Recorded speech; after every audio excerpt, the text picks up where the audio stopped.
Hey, you're gonna let the audience build up here a bit, okay?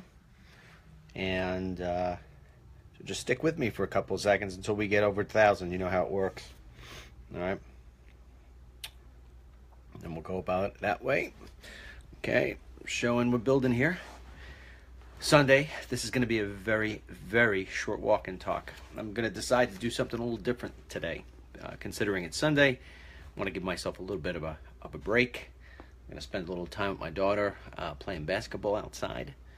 And because it's nice today, rare. All right, so we're over 1,000. I'm going to give you something here that I really want you to share. Last night, Donald Trump went to Florida to sort of rally America, rally his base, rally himself, if you think about it, and try to change the narrative that's taking place. Because look, the fact of the matter is that there have been some positive things that have taken place. We've also had some bumps in the road, little tiny stuff, but they add up, and as you know, the press try to make it into this big, huge, colossal disaster. And so it goes back and forth and back and forth. And I think Donald Trump came back. President Trump said to his staff, "Hey, let's get on the road. Let's do something really positive. Let's get the momentum back." Great idea, great idea.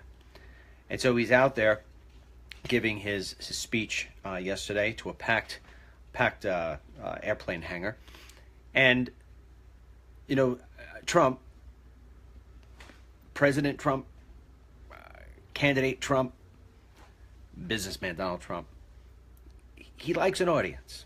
We all like certain things, right? He likes it. There's nothing wrong with him liking it. He likes it. I like pizza. Can't break it. Can't break the habit, no matter how much I diet. He likes crowds, and he likes touting the size of his crowds. So be it. Why are we gonna blame him for it? You gonna call me out because I like pizza, even though it's not good for me? That's what I like. The press has a love affair with hating on him. So what he does is he says there was 10,000 people, and the press says, it was probably only like 5,000, and they won't show the crowd, right? And this is like the banter back between the two of them. Well, yesterday, a little positive note, there was no question about how many people were there, because the local police department put out a tweet stating there were 9,000 people at his rally. Now, I want you to put into perspective how many people 9,000 is. It's a big crowd. 9,000 people took time out of their Saturday afternoon. Got to think most of these people are either working during the week, they got activities, the weekend comes around. You could do anything on a nice bright day. What are you going to do? Going to go stand in an airline hangar? You know what, an airplane hangar? This is what they did. They went out to support the president. In fact, a lot of you have been sending me about all these different marches and upcoming events that are in support of the president, asking me to help promote it. Absolutely, I will, as soon as I look into it a little bit more, see who's actually pushing these events. As long as I could support those people, I will support the events, absolutely, and we'll be publishing stories and articles, and maybe we'll call up some interviews, what name you. But yesterday, 5 o'clock, when he was giving his speech, he was talking about the importance of vetting. He was talking about the importance of keeping Americans safe from refugees coming in that are not vetted correctly, people coming in over with visas that are not vetted correctly. And in doing so, he's a momentum speaker. In fact, in many cases, because I used to give a lot of speeches. I don't do it anymore because the travel and being away from home is just too much. But I gave speeches all the time. I can't tell you how many. And I watched the way he delivers his speech, all of his speeches. And he's not a teleprompter guy. Neither am I. He's a momentum guy. And he talks, and a lot of times, if you were to take the way he talks and actually write it out, you would think he was a babbling fool. Same with yourself, with yours truly. If I sit and I write, the way I write and the way I speak, they never coincide. A lot of times I'll start a sentence, I'll stop that sentence, I'll come off on something else, and then I'll come back full circle. He does the same sort of thing. Politicians usually don't do that. Politicians are so scripted and so plastic and so rehearsed that when you get somebody like a Barack Hussein Obama or a Hillary Clinton going into an interview or giving a speech, it's always teleprompted. It is always rehearsed, and that's why the sentences seem as if they flow on something that you would actually read off a piece of paper. Trump doesn't do that. And that's why sometimes he'll say things that just either slip through or that may lose accuracy, if you will. But if you don't read the comment and you listen to the comment and you see and you take it in the context of which it was trying to be delivered, you realize the fact that he's not trying to pawn off something fake and phony. He's storytelling, not fake storytelling. He's storytelling using his way of delivering a speech. Now, here's the difference, and this is where there's a little slippery slope. He's not a campaigner anymore. He's not a businessman anymore. He's a president. And I think what he will learn over the course of time is that all the things that he's been doing for 70 years, some of them have to change. Rightfully so, unfairly so. But the way he speaks, he has to understand that he can actually move markets. He can actually put countries on guard. He can send shockwaves through the world. He can send the media up in an uproar. What don't we know? Yesterday is a prime example of that. Yesterday he was talking about the importance of vetting, as I was stating. And in speaking about why his executive order, which has been turned down by the courts, stay tuned on that one, why it is that it was so important, he started to list the events, terror attacks, lone wolf attacks, fallen economies, etc., that have taken place around the world, especially over in the European side, where they have just taken in so many people that now they're paying a dear, dear price on so many different levels, economically, culturally, rapes, terror attacks, lone wolf attacks, you name it. So as he's doing that in Trump fashion, he's going into the brain and he's just listing, and he's saying, look what happened to Germany. Take a look at Germany. And he says, and look, just last night, what happened in Sweden. Sweden. Can you believe Sweden? He's doing it to Trump.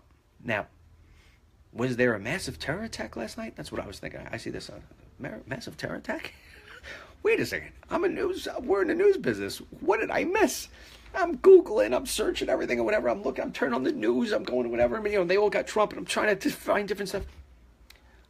I think he was referring to a report that was last night put on Fox News or whatever he was referring to. So what the liberals want to do is say that he's sharing fake information. He's trying to send unsubstantiated fear. No, he's not. He mixed his words a bit. And so if he were to start to be scripted all the time, they would be criticizing him that somebody else is inserting words into his mouth, something that they never held President Barack Hussein Obama accountable for, or Hillary Clinton for that matter. They would assert that to him. And you know what? He doesn't want to be scripted for. He just wants to speak to people. He wants to reach out to them. So, there's a responsibility that we have in the press and the media to report things accurately, but at the same time you can't remove the human element that is injected into these things.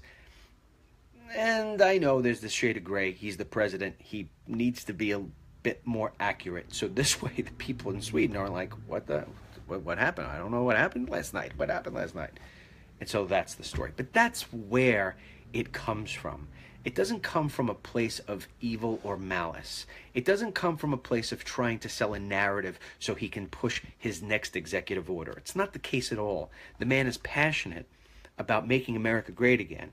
Oh, and by the way, the reason why this stuff reads backwards is because that's Facebook. It's taking the image and it's reversing it, for those of you who ask me those silly questions. Anyway, he's doing it out of love for America, concern for America, and knowing the fact, he's privy to information we're not privy to. He gets his briefings and his national security briefings, and he probably knows now what he always suspected back as a campaigner, as a candidate, that the world is a far more dangerous place than any of us actually recognize. And a lot of things that are set to happen actually get caught before they do, thankfully. All right? Now, I told you I wanted to do this a little differently today, and I'm going to go for a couple more minutes. And here's the difference, other than what I've just said. It is hard, even for ourselves here at DML, to not always be blasting negative news.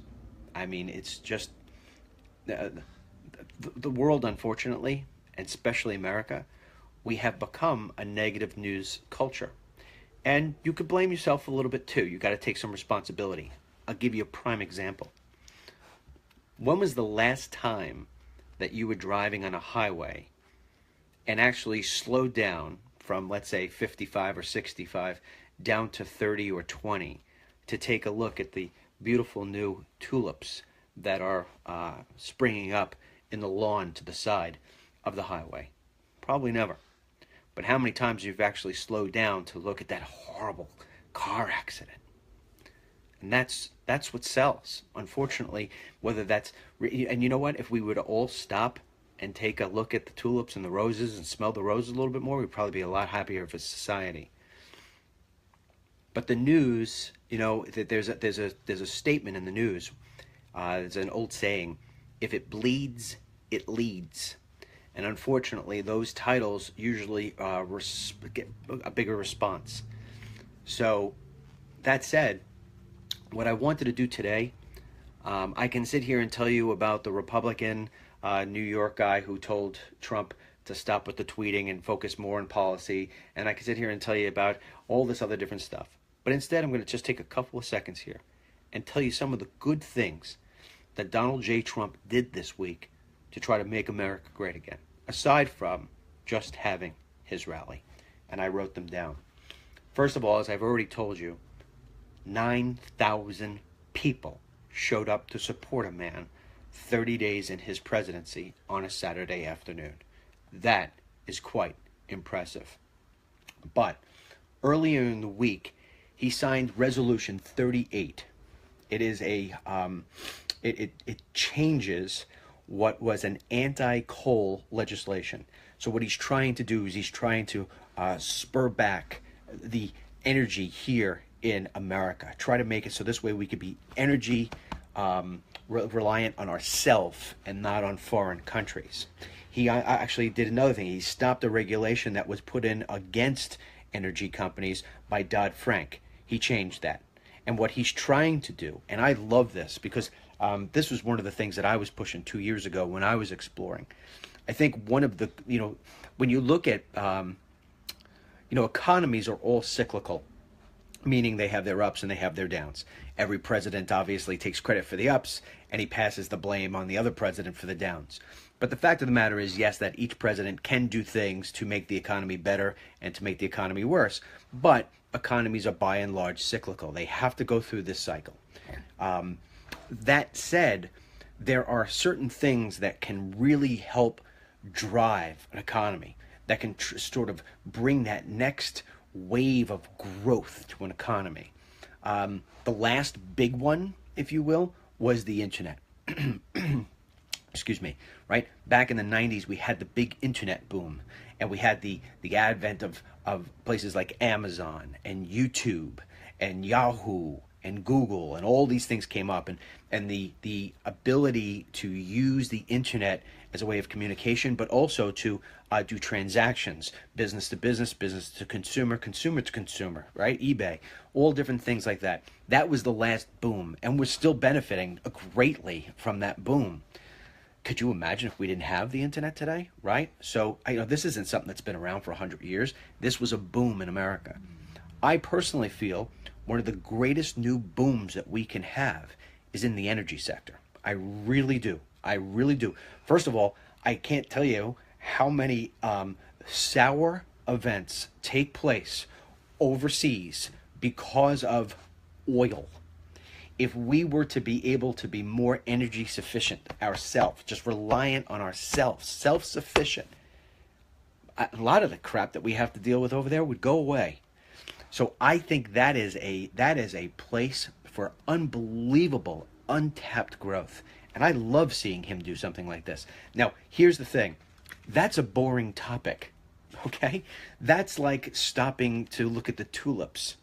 And so that's why you're not going to see a whole bunch of articles written about that. That's why you're not going to see 2 segments on Fox News about that. That's why you're not going to see CNN cover it at all, because it's a sleeper. It's a channel changer.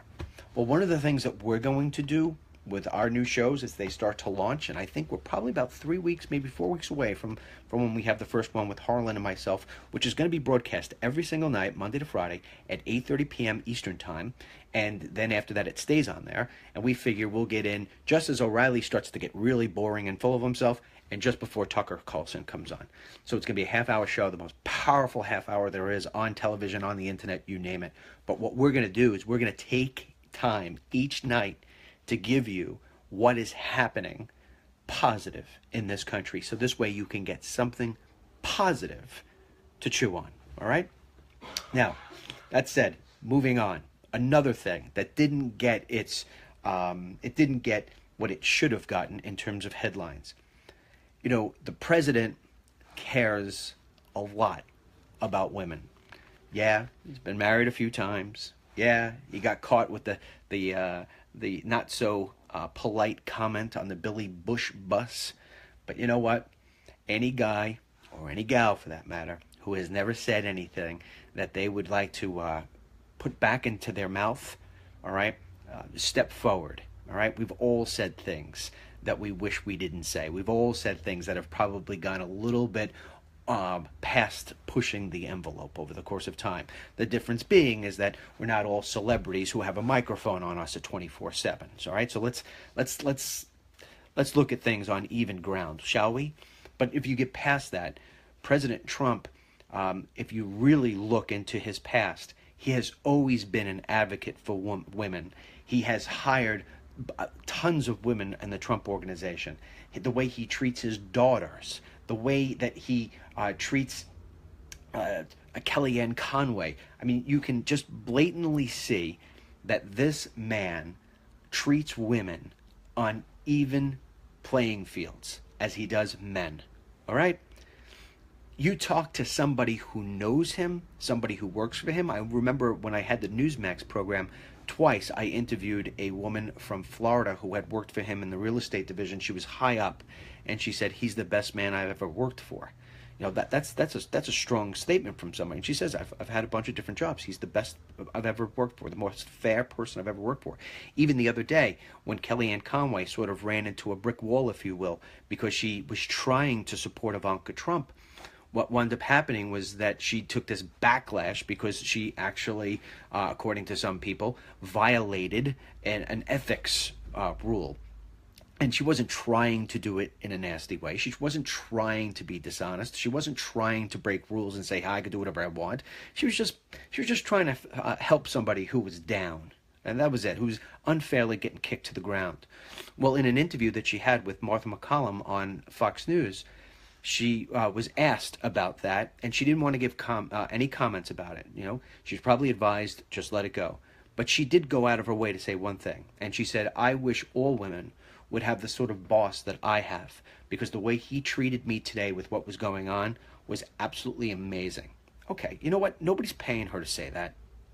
And I think Kellyanne Conway has enough pride to where she's not going to get up there and say something she doesn't believe. So that said, this week the president held what was called I want to get it right, a woman's business roundtable for female entrepreneurs, to try to make new initiatives and to make sure that the red tape and the garbage and the hurdles that women may have to go through to try to become entrepreneurs here in the U.S., that it's an easier thing, it's an easier task, that there are more opportunities, more money available to female entrepreneurs who want to go out there, start businesses, and create jobs for fellow Americans. This is what he did, okay? He held this roundtable, and not only that, when he had Trudeau, Prime Minister Trudeau, come in from Canada, they did the same thing. They discussed the same thing about, hey, how can we do a joint partnership of some sort where we're helping empower women? And they came up with this U.S. Council for Women. It's a joint effort between Canada and U.S. for women. An entire thing, so this way you, the female, if you are a female, can get out there and get a business started easier than maybe you could yesterday or underneath Barack Hussein Obama, who was completely anti-business, anti-entrepreneur. If you remember, he actually told people who built their own businesses, you didn't build that. Trump would never say such sort of things. And then, maybe the most important thing he did this week is he met with Benjamin Netanyahu from Israel, a country who forever has been our ally, a country who is forever looking over its shoulders, both sides, everywhere, 360 days. They never sleep, okay, because they are surrounded by people who want to wipe them off the face of the earth.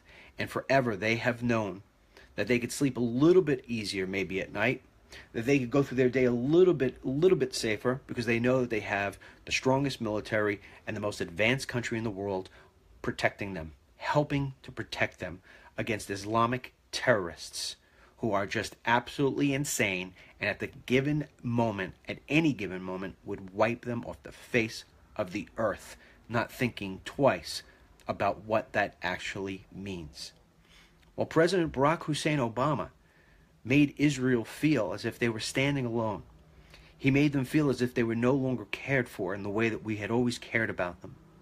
And so what Donald J. Trump, president, that I am very, very proud to have voted for, what he did this week was he met with Benjamin Netanyahu and he expressed to them clearly that we are behind Israel and that we want to do everything we possibly can, not only to be a great ally, but also to try to help bring, finally, maybe, peace to the Middle East when it comes to Israel and what goes on with Palestine. That is encouraging. That is positive news. That is leadership. These things that I just read out to you here off the back of an envelope, I really wish that the press would take more time to focus on these things and the importance of which they stand. The basis for making America great again and the world a more safer place. I really wish they would focus on that sort of thing. And if I could one more time say to President Trump, I really wish that you would completely focus on these things and let these other nonsense stuff that they try to trip you up with, let them just try to do it. They throw out the bait, don't bite. Let's get those tweets permanently stuck on these sort of issues. And if we do, it will be a great, great thing. And then the last thing I want to say is it does bring up a negative highlight, but I want to change it into a positive. The West Palm Police and the Secret Service have finally found out who it was who threw a wooden block and a rock the size of a baseball at President Trump's motorcade. I think it was on Friday. And it turns out to be that it was a young middle school student and a couple of his friends.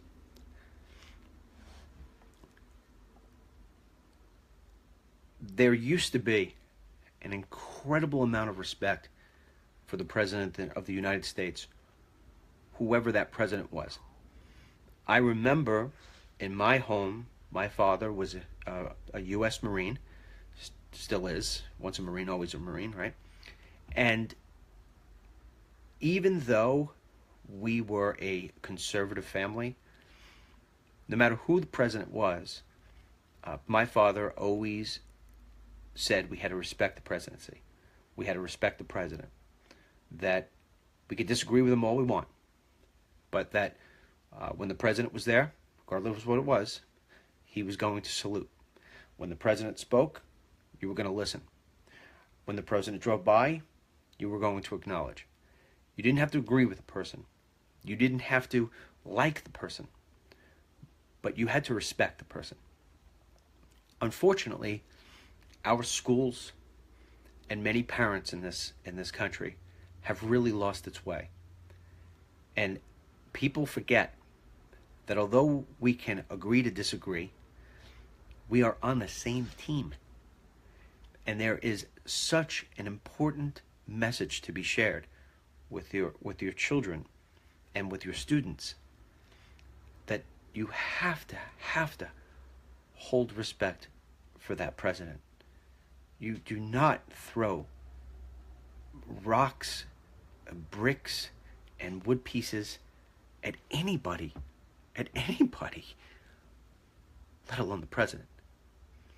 And if more people were to actually step up and take the time to say that to whatever kid is standing there, I don't even care if it's not your own, just to say it, because it needs to be said. It needs to be said.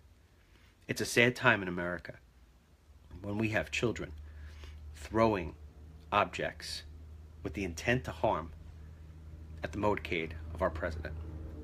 And so I hope that through tough love and through President Trump staying positive, that eventually this time that seems sort of confusing and dark and I just can't seem to get it together, I'm hoping this is the hard work. This is the beginning of something that eventually is going to lead into a country that sort of comes together, and these sort of things are no longer making headway on websites like mine and Fox and everybody else. So anyway, that being said, I'm going to call it short. All right, I'm going to take a little time today. Going to go out and play basketball with my daughter. Till tomorrow. I don't know if it will be myself or Harlan. I know it won't be both, because he's going to be in New York. I'm going to be at the estate. Until tomorrow. Oh, and I have to say thank you. Yesterday, after the walk and talk, and also I posted up online pictures of some of the things that we have purchased for the new place, the new studio. Our donations yesterday hit a new high, and it's fantastic because we still have so much more to get, so much more to buy. So I appreciate everybody who went to DennisMichaelLynch.com/donate and donated. We got some donations yesterday up to $500. Thank you very much. Also, everybody who continues to download the app, thank you as well. If you want to get the app, you go to the iOS store or you go to the Google Play Store and you search for Dennis Michael Lynch and you download it. It's for free. Oh, and also my daughter said, Dad, you don't push my Instagram thing anymore. So I have to be good to my daughter. My daughter runs a Instagram page called DML is my dad, and she puts up all the pictures that, I don't know, that I would never put up. So anyway, or sometimes she puts up things that she's grabbing from our website or whatever, and she thinks that you'd be interested or maybe you missed. So anyway, if you get a chance to give that a look and a like, I appreciate it. And please share. The more you share these videos, the more they get watched. The more they get watched, the more people learn, and they see that us people here who do support our president, we're not so crazy. We just want to make America great again. All right? I wish I could make this. I go like this. Can you read it the right way? I don't know. Woo! Yeah, we need a haircut. Barber's closed on Sunday. Sooner or later. Maybe I'll cut it myself. All right. May God bless you. May God bless our troops. May God bless the United States of America. And may God help us all make America great again. Have a great day.